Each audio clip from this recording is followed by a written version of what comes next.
भारताने रशियाकडून तेल खरेदी थांबवली। रशियन तेल खरेदी संदर्भात मोठी बातमी येते। भारताने तात्पुरती थांबवली आहे रशियाकडून होणारी कच्च्या तेलाची खरेदी। नमस्कार, मी तन्वी सुनील आणि आपण पाहत आहात प्रबुद्ध भारत। रॉयटर्सच्या वृत्तानुसार गेल्या आठवड्यापासून Indian oil, Hindustan petroleum, Bharat petroleum आणि मंगलोर रिफायनरी या सर्व सरकारी रिफायनरी कंपन्यांनी रशियाकडून तेल खरेदी थांबवली आहे। या निर्णयामागे दोन मोठी कारणं दिली जात आहेत। एक म्हणजे रशियाकडून मिळणाऱ्या सवलती कमी झाल्या आहेत, तर दुसरं म्हणजे अमेरिकेचे माजी राष्ट्राध्यक्ष डोनाल्ड ट्रम्प यांचा भारताला दिलेला टॅरिफचा इशारा।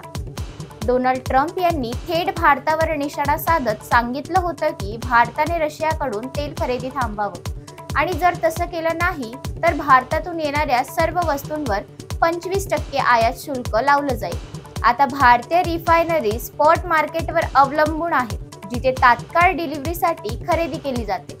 मुख्यतः मध्य पूर्वेतील अबुधाबी आणि पश्चिम आफ्रिकेतील देशांकडून मुर्बन क्रूड सारखं तेल खरेदी केलं जाते। या निर्णयामुळे खर्च वाढणार आणि नफा कमी होणार, असं कंपन्यांतील वरिष्ठ अधिकाऱ्यांचं मत आहे।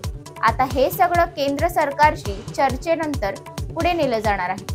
सध्या केंद्र सरकार किंवा कोणत्याही तेल कंपन्यांनी या निर्णयावर अधिकृत प्रतिक्रिया दिलेली नाही। तर भारताने रशियन तेलावर ब्रेक का मारला? ट्रम्प यांचा दबाव की कमी झालेली सवलत? पुढे काय होणार हे पाहणं महत्त्वाचं ठरणार आहे। अशाच महत्त्वपूर्ण अपडेट्ससाठी पाहत रहा प्रबुद्ध भारत। व्हिडिओ आवडल्यास लाईक, शेअर, सबस्क्राईब करायला विसरू नका।